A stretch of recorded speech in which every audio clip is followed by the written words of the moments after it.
तो स्वागत है दोस्तों आप सब किसी को चारापोना की और एक नए वीडियो पर। तो आज जो वीडियो है ये एक प्रॉपर वीडियो नहीं बल्कि एक अपडेट है। यानी आज है 23 तारीख। तो 23 तारीख को जो सतीश सालियान की जो पिटीशन था वो पिटीशन आज ये कोर्ट पे उठने वाले थे और कहा जा रहा था कि इसका जो सीरियल नंबर था वो था 4 नंबर की। यानी लगभग से लगभग ये प्रेडिक्ट किया जा रहा था कि 11 से 12 बजे के अंदर ये कोर्ट पे उठ जाना चाहिए और उसका जो राय है वो निकल जाना चाहिए। और ये जो केस है दोस्तों, ये केस एक्चुअली एक एफआईआर करने की एक मांग किया जा रहा था जज साहब के पास कि आदित्य ठाकरे और उसी के साथ साथ दिशा सालियान के केस में जितने सारे गुनहगार हैं इन सब किसी के ऊपर एफआईआर दर्ज किया जाए और उसी हिसाब से मुकदमे को आगे बढ़ाया जाए। पर सवाल अब इस जगह पे आके खड़ा हो गया है कि क्या ये एफआईआर की जो वर्डिक्ट है वो कोर्ट के तरफ से आएंगे। कोर्ट में इस केस को 4 नंबर पे रखा गया है, मतलब कोर्ट ने इस केस को प्रायोरिटी दिया है। कोर्ट सुनना चाहते हैं और इस केस का जो बयान है, जो दस्तावेज है, वो सब कुछ देख के उसके बाद कोर्ट एक निर्णय लेना चाहते हैं। पर सवाल इस जगह पे है, मेन जो सवाल खड़ा हो रहा है, देखिए मैं आपके सामने रख रहा हूं, जो ऑनरेबल जस्टिस जो है जिनकी कोरम पर यह केस था वो था श्री सुमन श्याम जी के बेंच पर। तो ये जो केस है ये केस श्री सुमन श्याम जी की बेंच पर ही रहना चाहिए। पर आज के डेट पे यानी आज 23 तारीख है, तो अगर आज आप अदालत की, बॉम्बे हाई कोर्ट की, अगर मैं डिटेल देख ही रहा था तो डिटेल के ऊपर अगर आप फोकस करेंगे तो देखेंगे कि सुमन श्याम जी आज अदालत पे प्रेजेंट नहीं है। इसके मतलब जो लाइव सेक्शन चल रहा था जो कोर्ट रूम का वो मैं चेक कर रहा था, तो उसमें अभी तक मुझे शो नहीं हुआ। जब मैं वीडियो बना रहा हूं अभी तक मैं देख नहीं पाया। उसके बाद हो सकता है कि आए, और आने का कोई चांसेस नहीं है जितना दूर मुझे लगता है, क्योंकि ये केस जो है वो अगर 4 नंबर में रहता है तो 11 से 12 बजे के अंदर हो जाना चाहिए। तो सुमन जी आज कोर्ट में, उनकी जो बेंच है वो बेंच मुझे नहीं दिखाई दिया।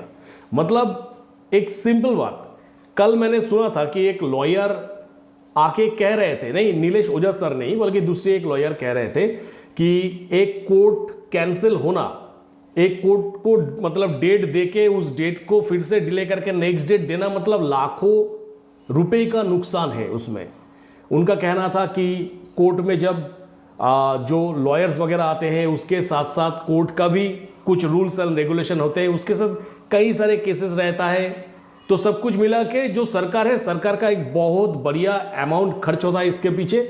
और उसी के साथ साथ नीलेश ओझा और उनकी टीम जो है वो विदाउट एनी पेमेंट दिशा सालियान की इस केस को लड़ रहे हैं। तो लगभग 30 से 40 लोग आते हैं, आके अदालत में उन लोगों की आर्ग्यूमेंट रखते हैं, तो इसमें एक बड़ा सा अमाउंट खर्च होता है।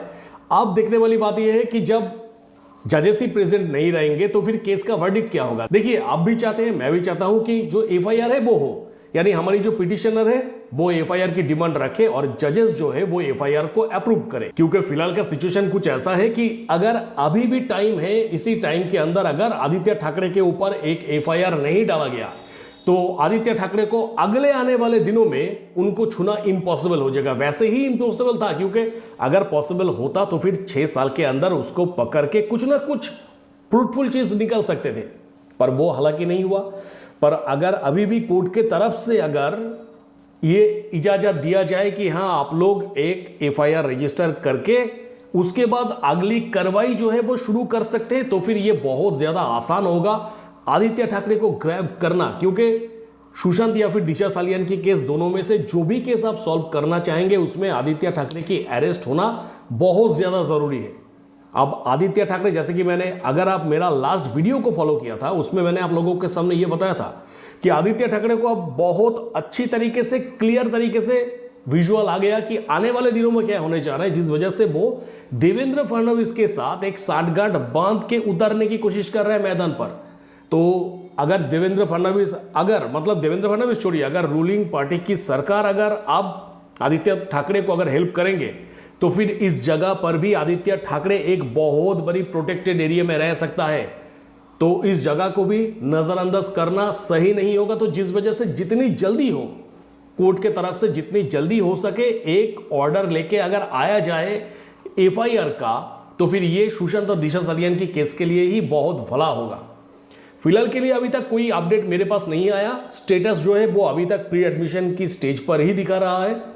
हो सकता है कि कुछ देर बाद जाके इसका जो अपडेट है वो हमारे सामने आए, पर उम्मीद करेंगे कि सब कुछ सही हो और कोर्ट के तरफ से आज के दिन में जो हम चाह रहे हैं, जो हर एक देश की नागरिक चाह रहे हैं, एक एफआईआर की ऑर्डर, और वो अगर मिल गया तो फिर हाथ में चार चांद आ जाएगा, हाथ में फुल अथॉरिटी आ जाएगा। हम वो कर सकते हैं जो हम इतना दिनों से चाह रहे थे, क्योंकि जब आदित्य ठाकरे पावर में था तो उस टाइम पे परमबीर सिंह, सचिन वाजे जैसे पुलिस वालों की मदद लेके आदित्य ठाकरे बचने की कोशिश किया। उसी के साथ साथ उनके पिताजी जो कि उस टाइम की सिटिंग सीएम थे, तो उनका एक फुल सपोर्ट तो उस टाइम पे था ही। साथ ही साथ उनके पिताजी की दोस्त, जिनको नरेंद्र मोदी के नाम से आप जानते हैं, उनका भी एक तरफ का सपोर्ट था, क्योंकि नरेंद्र मोदी जी की स्पीच और मैं आप लोगों के सामने रखना नहीं चाह रहा हूं। जिन लोगों को पता है वो लोग समझ जाएंगे।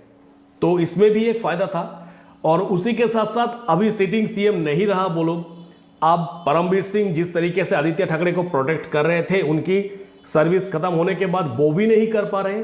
अब भरोसा बस एक ही है आदित्य ठाकरे के पास, वो है देवेंद्र फडणवीस की सरकार। वो अगर चाहे तो बचा सकते इस जगह पर। तो देवेंद्र फडणवीस की सरकार भी फुल तरीके से कोशिश कर रहे हैं, क्योंकि जो हरकत दिख रहे हैं हमें, हमारे सामने जो कुछ भी हो रहा है इंसिडेंट्स, उससे तो ऐसा ही लग रहा है कि हाँ, आदित्य ठाकरे को कहीं ना कहीं किसी न किसी एंगल से एक सपोर्ट तो मिल रहा है। पर लाख बात की एक बात, ना ही सरकार, ना ही प्रधानमंत्री, ना ही राष्ट्रपति, कोई भी नहीं, कोर्ट के आगे कोई भी नहीं, हमारी देश की कानून के आगे कोई भी नहीं। तो अगर कानून को लगता है कि हाँ, आदित्य ठाकरे और उनकी जो गैंग है उनके ऊपर एक एफआईआर दर्ज करके आगे की प्रोसीडिंग शुरू किया जाना चाहिए एज पर रिकॉर्ड जो मांग रहा है, तो फिर कोर्ट राय देगा और इसी से ही हम लोगों का काम हो जाएगा। यानी ये जो केस है, ये केस फुर्तीला तरीके से आगे बढ़ सकते हैं। तो उम्मीद रखेंगे कि नीलेश ओझा सर जब कोर्ट में हो और उनके साथ साथ उनकी जितने भी टीम हो वो लोग भी कोर्ट में होंगे, तो वो लोग अपनी दस्तावेज, अपनी आर्ग्यूमेंट रख के एक पॉजिटिव जो न्यूज़ है वो हम लोगों के लिए लेके आएंगे। बाकी का जितने सारे अपडेट है वो मैं आप लोगों के सामने रख रहा हूं। जैसे ही मेरे पास अपडेट आ जाएंगे, बहुत वाइटल आज की दिन है, तो जैसे ही अपडेट मेरे पास पहुंचेंगे मैं आप लोगों के सामने वो अपडेट तुरंत रख दूंगा दोस्तों।